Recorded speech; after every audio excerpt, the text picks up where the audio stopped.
You know, with all of the videos we've done lately on defective parts and part shortages and just things being janky, I decided it's time to start buying parts again, to start stockpiling parts again. And I'm going to be perfectly honest with you. In the whole world of doing stuff with cars, the hunting and the acquisition of parts is probably one of my favorite things. There's just something about it. It's very primal. You know, it's like, you're going out on the hunt, you're finding the stuff. The identifying of it, the hustle and the wheeling and dealing, the bargaining. To me, it's a huge part of it. And I was fortunate enough to make a really good living for about 10 years or so, only selling parts, just dealing with Mopar parts. And actually just A-body parts. I didn't even bother with B-bodies or C-bodies, just A-body stuff.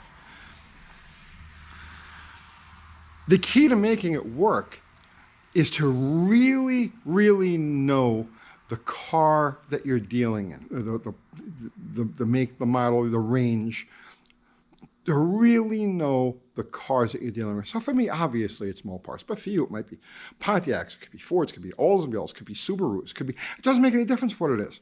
As long as you really know that car, your research, and it's what counts. It's what makes it work. It's what makes it click. So, as I said, I decided, because things are starting to get, the supply of things is starting to get sketchy, and what is out there is of really questionable value or integrity. No, I'm going to start stocking up. I'm going to start hunting down NOS stuff and not just even NOS, just original stuff, and stockpiling that. I don't want to be caught short a year, 2 years, 3 years down the road with all the stuff that's going on with supply chains and shortages. I don't want to get into that. Let's just focus on this stuff. So my plan now is pretty much the same as it was when I was dealing in parts, and that's to go out and buy bulk. Go hunt for bulk. And bulk is actually pretty easy to find. As long as you're not looking for the exotic stuff, like if you're looking for a stash of Hemi-Cuda shaker burbles, you're not going to find it, just cruising through Facebook Marketplace or Craigslist or any of the local, buy and sells or forums on Facebook or any other social media. You're not going to find the common stuff in bulk if you go looking for the high-end stuff. So for me, it's just that blanket of 1960 through 1980 Mopar. Because my fleet of cars represents all of that. So, make a long story short, last week I'm going through Facebook, put Mopar parts in Facebook Marketplace, and an ad pops up, and it's a picture of a couple of sets of cylinder heads and a couple of intake manifolds. And it was one price, take everything I got. Now this is important. And again, it doesn't matter what kind of car you're dealing with, because it's going to be kind of universal. If you're especially dealing in classic era cars, stuff built from the 50s, 60s, 70s, the people who messed with these things and accumulated and hoarded parts, the boomers, right? I'm the youngest of them. I'm the youngest of the boomers. I'm 60. The oldest are close to 80. These people they're done, okay? They're done. They're either passing of old age, or they're too old to mess with anything anymore, or they just don't care anymore. There's huge hordes of stuff out there that you can find in estate sales, and in the situation that I have here, it was a 78-year-old guy who had built several cars back in the 80s and the 90s, and he was done. And he had accumulated these parts up in the loft of his garage, and now he's looking to sell off his property and downsize, and he just wants whatever's there is gone. He doesn't care what it's worth. He doesn't care if it's rare or if it's common. He doesn't care. One price, just clean this out. And I made sure, I didn't want to take advantage of this guy because the price was really, really good. And I didn't want to take advantage. So I made sure he understood. I says, there could be some valuable stuff here. Are you sure this one price is going to take it all? And he says, yeah, I just want it gone. I don't need the money. I don't really care. I just want it all gone. And I'm being straightforward with you, because I'm not in a position where I need to hustle anybody for a couple of dollars. So just as I'm going through this, anytime I came across something that I thought might be like, you know, hey, he may think twice about selling this in this grouping of parts for this price, I would bring it to his attention. And he'd say, no, take it. I don't want it. Just take it. Get it out of here. So that's the load that I picked up over here. I paid an extremely reasonable price for it. And in no particular order, I'm gonna show you what this load consisted of. All right. So in the ad, it showed a couple of intake manifolds. There was a carburetor and a couple of sets of cylinder heads. And then he said, anything that's there, anything that's up on the loft, Mopar related, just take it and get it out of here. One price takes it all. So, and there's one intake manifold missing out of here because I've already assigned it to an engine. So this is 2 of the 3. This one over here is a very common, popular big block Chrysler intake manifold. This is the 67 through 69 444 barrel. So if you've got somebody who's restoring, let's say, an RT or a GTX or any car that came with a 444 barrel in that era, that's the intake manifold that goes with it. This is a later thermoquad style, spreadbore style 440 intake manifold. Yeah, you know, it has no real value from a high performance standpoint, but somebody's looking to put together just a cruiser, something to just get down the road. This is a perfect intake manifold carburetor combination, and you get out for cheap. Heads. So I've got 3 sets of 906s. There's a set there, and then there's these, which have a beautiful porting job. I'm actually going to do something specific on these heads because these were ported to the old direct connection templates. He spent a lot of time on these heads. They're really beautifully done. And again, I was like, listen, are you sure? And he's like, yeah, just take them. I don't want them. Get them out of here. So I bought these heads. These I'm going to keep. The other sets, those 906s, and the 906s are the popular heads from the muscle car era. So those are the 1968 to 70 heads that you'd find on any high performance 383 or 440. So they're common. They don't go for a lot of money, but when people need them, they're looking for very specific date codes and stuff like that, I've got them. They'll go on the shelf. So gasket sets. None of these gasket sets are complete. They've all been gone through, right? But there's enough miscellaneous gaskets in all of these various packages that I can find pretty much anything I need going through this stack. Now, I'll probably just put these on the shelf. I'm not going to go, you go nuts trying to find every little thing and categorize and organize every gasket that's in these sets. But if I'm in the middle of working on something and it's like an afternoon or a weekend where you can't just run to the auto parts store, I have a stash here. And just going through there real quick, there's rear main seals, and there's oil pan gaskets, and there's valve cover gaskets, and there's head gaskets. I could probably put together 2 or 3 complete sets out of what's in this package. Then you get a torque flight set. Now it's missing a couple of hard parts, but I mean, there's enough new gaskets and seals and whatnot that, again, see, if I'm going through a transmission and I just need an odd bit here or there, I'm going to probably find it in this package.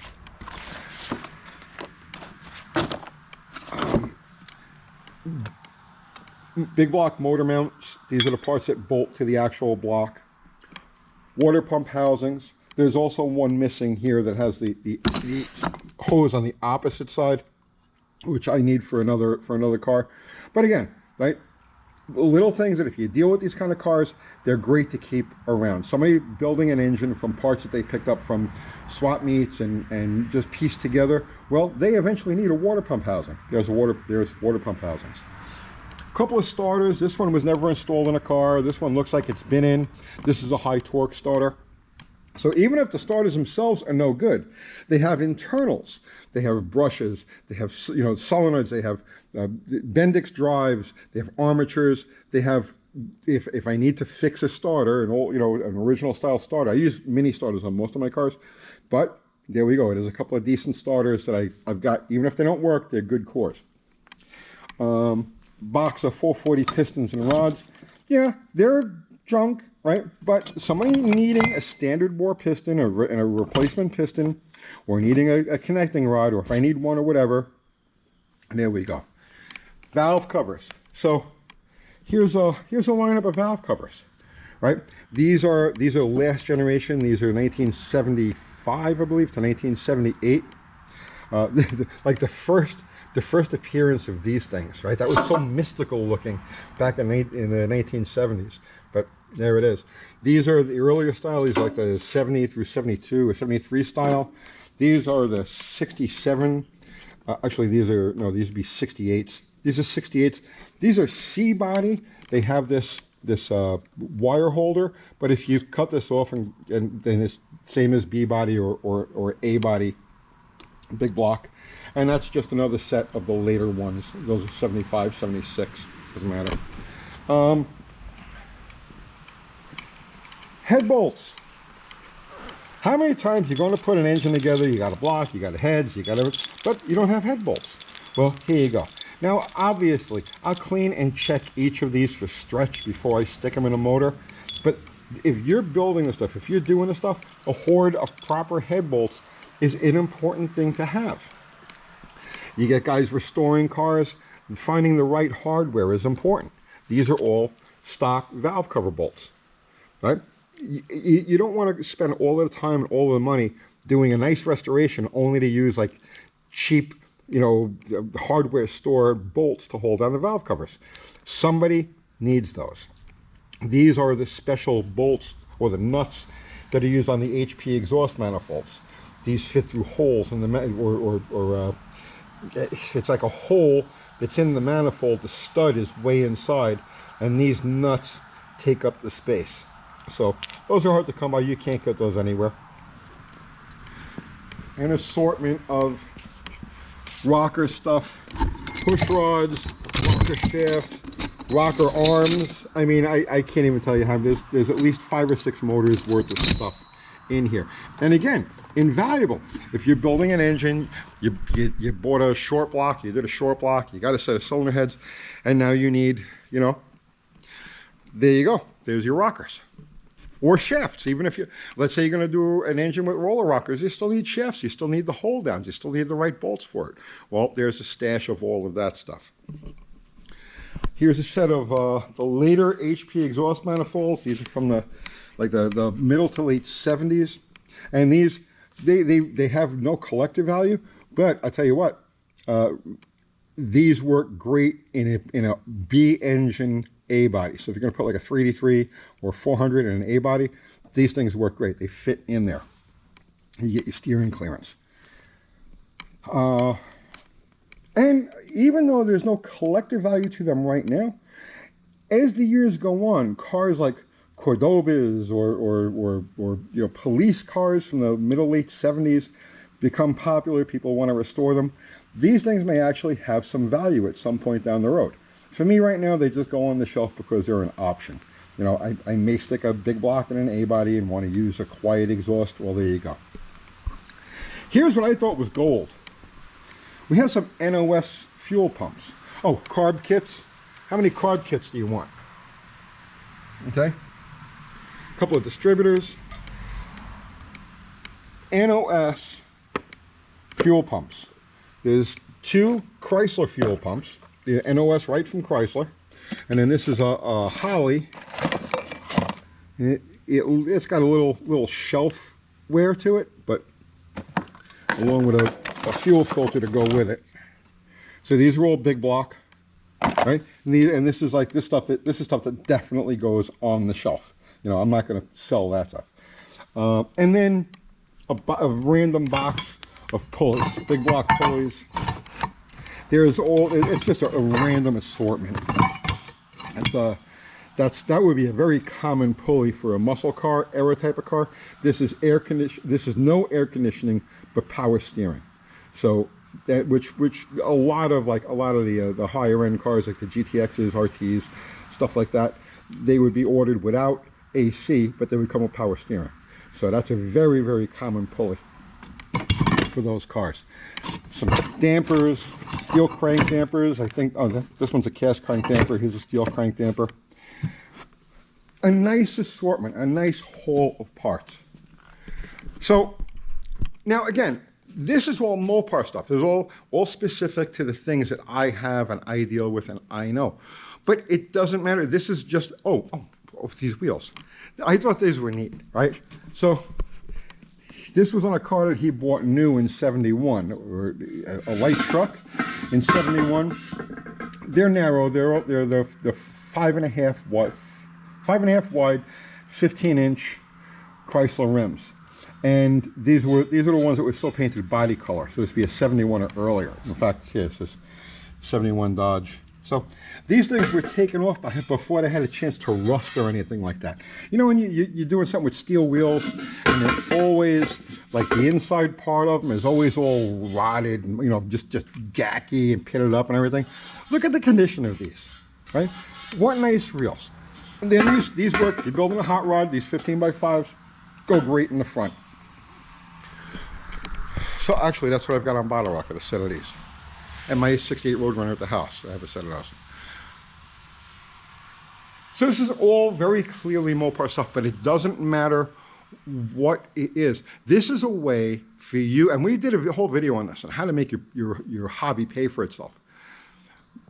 Don't be afraid to buy stuff. As long as you have an idea of the value of the load, versus, you know, what you're paying for it, versus what you can get out of it. Now, I assessed this, I looked at it real quick, and I says, well, for what he's asking, I can sell just 2 or 3 parts out of that, and it covers it. And like I said, I used to do this for a living, and I made really, really good money doing exactly this for like 10 years. So what I'll do here is I'll take these parts.